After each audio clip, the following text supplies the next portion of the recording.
G'day. G'day. I sound like an Australian there. Hello again. Nick Barnaby here with the Digby Model Railway.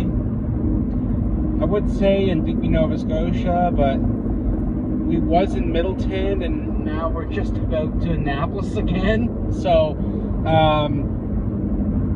we'll say Granville Ferry, Nova Scotia. We'll go with that and just roll with it. Anywho, so we might have went back to the Middleton Railway Museum, and I might have joined up for the club, but we did get some footage of that visit, and we've got some information. So we know him as Bill, never caught a last name, but Bill worked in Kentville. Bill worked in Kentville and worked mainly in the office. He would get a message MN from Middleton asking, we good to send this up here, typical railway jargon. And he showed us how it evolved over the years. First from the telegraph, or Morse code. First with Morse code, he showed how to do that. I believe he knows how to send messages in Morse code. But there was also a telephone there. Not in your typical sense. Technically, there was two there. One, you put the headset on, and you would bring the microphone over, and you'd begin your jargon with Kentville or Digby, and have brief conversations between the two stations. But it wouldn't be just the two stations picking up on it. It was a open communications. So if Digby and Yarmouth were chatting with each other, I say that as a squirrel decides to run out in the middle of the road. My wife, being ever so kind, she decides to slow down. Thank you. Me and the squirrel think you're a hero. I digress. If Digby and Yarmouth were to have a conversation about when the next engine was coming in, it's going to be bringing in 6 boxcars. Digby will let the station know that there's a 7th boxcar on its way. Here's a heads up. So there was that. But there was also a little landline phone. So you pick it up, you would be able to get the information about what boxcars, what trains were going to be in town, and there would be a bike out back, and this paper would be done up and be notified across town. This is what's, these are where the cars are going to be, this is what the train's going to be, this is when it's going to be here, this is when the next one's going to be here, and so on. That would be delivered across town. But Bill pointed out that you couldn't make phone calls from it. You would be charged with a long distance charge, and you did not want that. You could get the calls, but you couldn't make the calls. So if Kentville had to get a hold of Halifax, you're going to get nailed with a bill. He also showed us the tickets. Being familiar with how the Halifax and Southwestern Railway's Bridgewater station ran and what the ticket process was, it was easy for me to see how similar the Dominion Atlantic and probably 95% of the other railways did it. But Bill filled us in with how deep tickets go. Being from a town that does not have any railways, and what railways it did have was ripped up.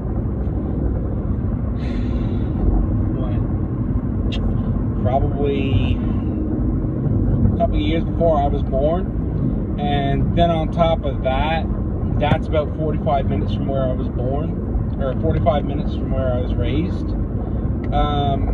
I have not seen an engine up until I saw the locomotive at the Middleton Railway Museum in Upper Clements Park. So seeing Bill show off how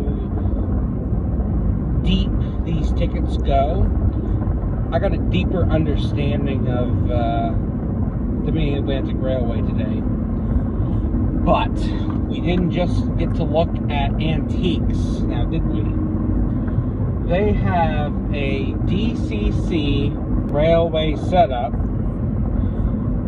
and being a part of the museum now, I got to run a locomotive. I did a little shunting. I did a little running.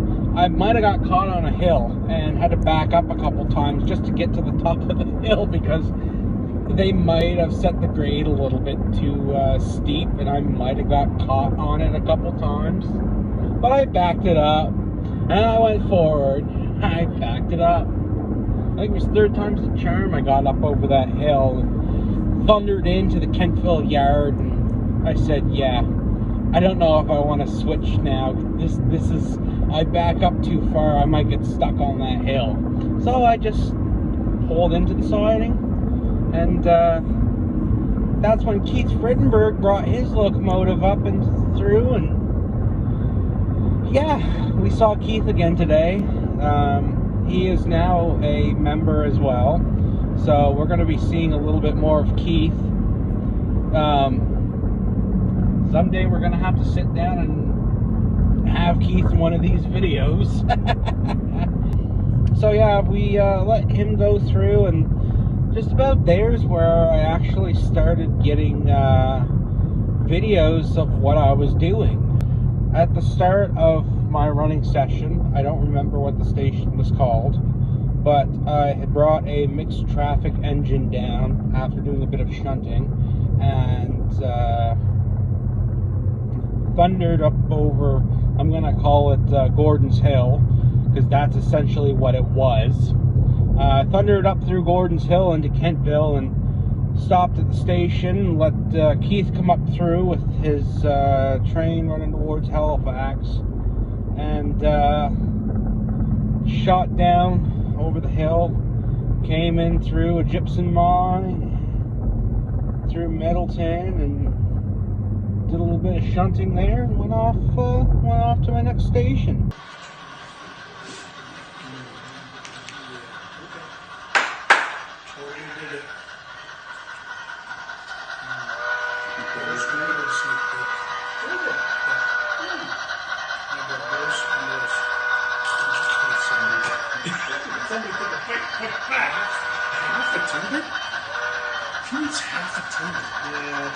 Well, I mean, Timbit is based off of eating the whole thing in one bite. Yeah, well, so there's half a Timbit left in that box. Why? I don't even want to know. Somebody thinks that's appropriate. Okay, then I won't tell you. Betty had it. Betty ate it. Betty had it. Betty had it. We'll blame it on a child. Betty's a shot. We'll eat it. Went over there one day and Bob and Strawberry were the same place. Yeah, well, that's your problem with that. You see the dynamic we're going to have this year?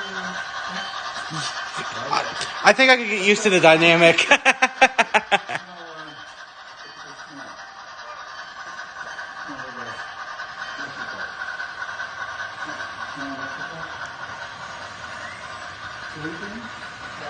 Bob was just making coffee. Maybe, yeah. Could be. Are you ready to see it? No. Okay. I smell burnt toast. I'm still okay. I was watching the train, the train, and she was watching me go to sleep right now. I said, oh. What? This is interesting.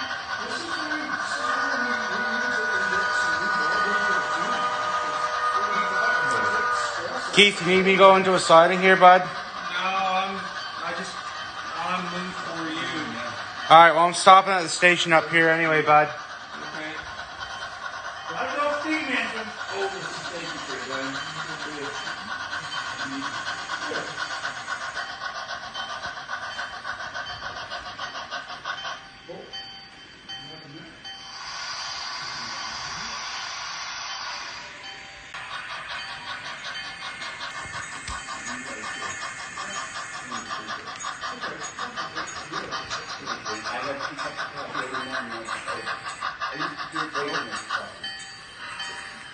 Hang on, bud.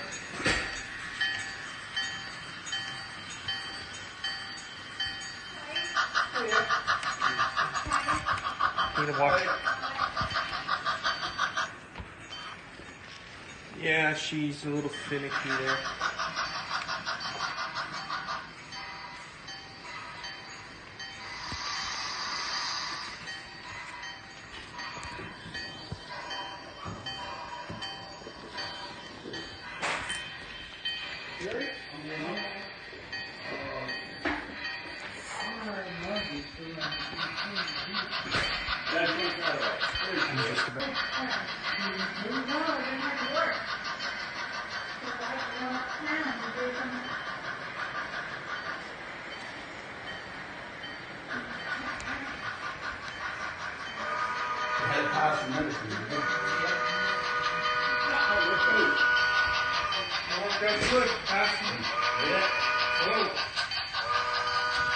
You have to keep the passing siding tracks open.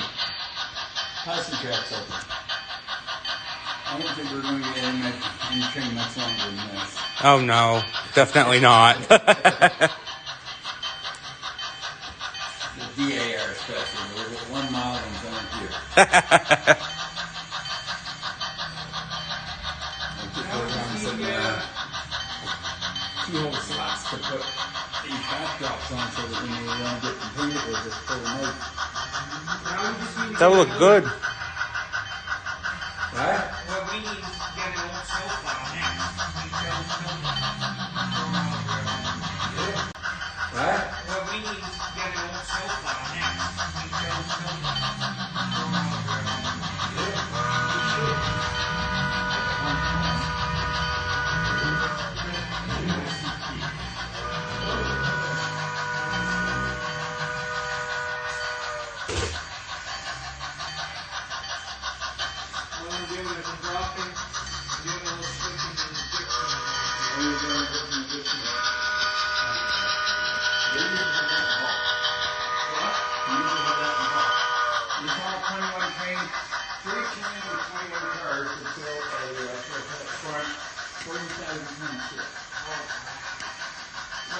This is that's different. That's good. That's a tight line. A lot lower speeds, Right. not rougher I track. see. Hello. I see that the ordinance for that plate, the where they fixed it across. Oh, they have it It's a on. huge capacitive discharge. That's what I was reading on the wall. 50 turbos. Yeah, they're all cylinders. So the cap here, yeah, that's like a man from New York. What actually gonna explain this? Do you know how water and whatnot? I know Well, underneath the paint. It's a really crappy method.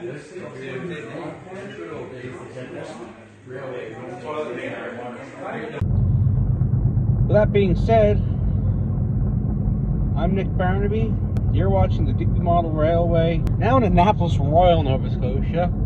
And we'll see you next time. And hopefully, next time, we'll have more videos of the Middleton Railway Museum.